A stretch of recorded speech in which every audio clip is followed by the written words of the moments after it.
Hello, welcome back to my YouTube channel. It's me Sera. ഇന്ന് നമ്മൾ എങ്ങനെയാണ് ചില സിമ്പിൾ ടെക്നിക്സ് യൂസ് ചെയ്തിട്ട് നമ്മളെടുക്കുന്ന പിക്ചേഴ്സിൻ്റെ ബാക്ക്ഗ്രൗണ്ട് ഡാർക്ക് ആക്കുക അല്ലെങ്കിൽ ബ്ലാക്ക് ആക്കുക എന്നുള്ളൊരു വീഡിയോ ആണ് ചെയ്യുന്നത്. ഇതുപോലെ ഫോട്ടോഗ്രാഫി റിലേറ്റഡ് ആയിട്ടുള്ള ചില സിമ്പിൾ ടെക്നിക്സും ടിപ്സും ഒക്കെ ആയിരിക്കും എൻ്റെ ഈ ചാനൽ വരിക. സോ കൂടുതൽ കാണാനായിട്ട് സബ്സ്ക്രൈബ് ചെയ്യാൻ മറക്കണ്ട. So let's go to the video.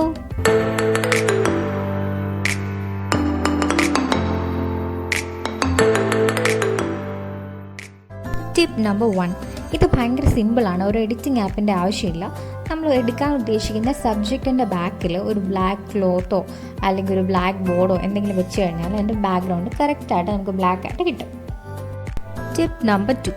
ഇത് നമ്മൾ സ്നാപ്സീഡ് എന്ന് പറഞ്ഞൊരു ആപ്ലിക്കേഷൻ യൂസ് ചെയ്തിട്ടാണ് ചെയ്യുന്നത്. സ്നാപ്സീഡിൽ ഞാൻ ഓൾറെഡി ഒരു ഇമേജ് ഇൻസേർട്ട് ചെയ്ത് വെച്ചേക്കാണ്. അതിനകത്തുനിന്ന് ടൂൾസ് സെലക്ട് ചെയ്യുക, ദെൻ സെലക്റ്റീവ് എന്ന് പറഞ്ഞിട്ടൊരു ഓപ്ഷൻ ഉണ്ട്, അത് സെലക്ട് ചെയ്യുക. സെലക്റ്റീവ് എന്ന് പറഞ്ഞാൽ ഈ ടൂൾ യൂസ് ചെയ്തിട്ട് നമുക്ക് ആവശ്യമുള്ള സ്ഥലത്തൊക്കെ നമുക്ക് ആ പിക്ചറിനെ ഡാർക്കൻ ചെയ്യാനായിട്ട് പറ്റും.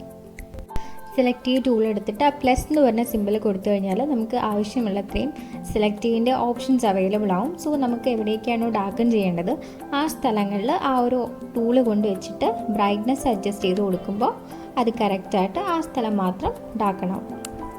സ്ക്രീനിൽ നമ്മുടെ കൈ വെച്ചിട്ട് പതുക്കെ ഒന്ന് പിൻ ചെയ്ത് കഴിഞ്ഞാൽ നമുക്ക് അതിൻ്റെ സൈസും അഡ്ജസ്റ്റ് ചെയ്യാം.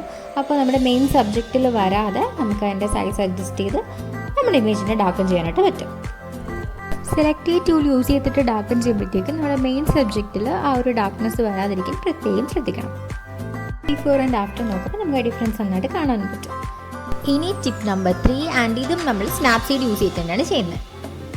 ഇതിലും ആദ്യം നമ്മൾ ടൂൾസ് സെലക്ട് ചെയ്യുക. ടൂൾസ് സെലക്ട് ചെയ്തതിന് ശേഷം ബ്രഷ് എന്ന് പറഞ്ഞൊരു ഓപ്ഷൻ ഉണ്ട്. സോ ബ്രഷ് സെലക്ട് ചെയ്യുക. ബ്രഷിൽ തന്നെ 4 ഓപ്ഷൻസ് ഉണ്ട്. അതിൽ എക്സ്പോഷറാണ് നമുക്ക് വേണ്ടത്. സോ അതിൽ എക്സ്പോഷർ സെലക്ട് ചെയ്തതിന് ശേഷം അതിൻ്റെ ഏറ്റവും ചെറിയ എമൗണ്ട്, അതായത് -1 എക്സ്പോഷർ സെറ്റ് ചെയ്യുക. ദെൻ നമ്മൾ നേരത്തെ ചെയ്ത പോലെ നമുക്ക് ആവശ്യമുള്ള സ്ഥലങ്ങളിൽ മാത്രം ആ ബ്രഷ് ഉപയോഗിച്ച് ഒന്ന് ഡാർക്കൻ ചെയ്ത് കൊടുക്കുക. കറക്റ്റ് ബ്ലാക്ക് കളർ കിട്ടാൻ വേണ്ടിയിട്ടാണ് ഞാനിപ്പോൾ എക്സ്പോഷർ ഏറ്റവും കുറച്ചത്.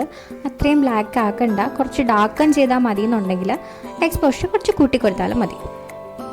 ഇപ്പോഴും നമുക്ക് ബിഫോർ ആൻഡ് ആഫ്റ്റർ നോക്കുമ്പോഴത്തേക്കും ആ ഒരു ഡിഫറൻസ് ഡാർക്കൻ ആയത് നന്നായിട്ട് അറിയാൻ പറ്റുന്നുണ്ട്. സോ അതാണ് 3rd ട്രിക്ക്. ആൻഡ് ഇനി 4ാമത്തെ ട്രിക്ക് സ്നാപ്സീഡ് യൂസ് ചെയ്തിട്ട് തന്നെയാണ് ചെയ്യാൻ പോകുന്നത്.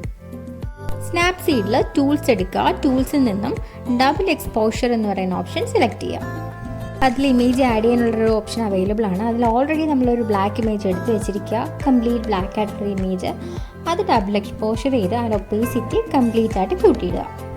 ദെൻ സ്നാപ്സീഡിൻ്റെ ഏറ്റവും ടോപ്പിലായിട്ട് ഷെയറിൻ്റെ തൊട്ടിപ്പുറത്തെ ഒരു ഓപ്ഷൻ ഉണ്ട്, അത് കൊടുക്കുക. ആൻഡ് അതിൽ വ്യൂ എഡിറ്റ്സ് എന്ന് പറഞ്ഞ ഓപ്ഷൻ സെലക്ട് ചെയ്യുക. അവിടെ നോക്കിക്കഴിഞ്ഞാൽ നമ്മൾ ചെയ്ത എഡിറ്റായ ഡബിൾ എക്സ്പോഷർ കാണാൻ പറ്റും. അതിൽ ക്ലിക്ക് ചെയ്യുക ആൻഡ് അടുത്ത ഓപ്ഷൻ സെലക്ട് ചെയ്യുക. ദെൻ നമ്മളിപ്പോൾ ആഡ് ചെയ്ത ബ്ലാക്ക് ഇമേജ് നമ്മളവിടെ ഡബിൾ എക്സ്പോഷർ ചെയ്ത് കൊടുക്കുകയാണ്.